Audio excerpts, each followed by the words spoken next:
Ayan mga kagulay, mag-unboxing ako ng mga buto na galing sa Shopee. Ayan.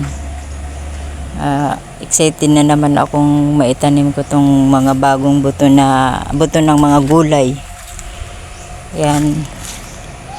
Sana tumubo itong mga nabili ko sa Shopee. Sayang naman kasi yung pera kung hindi lang tutubo. Wala kasi akong masyadong yung ibang mga tanim ko diyan sa garden ko ay walang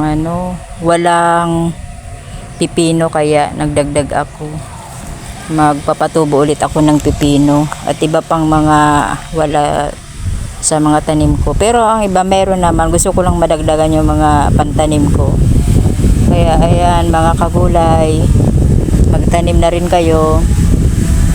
Bye-bye!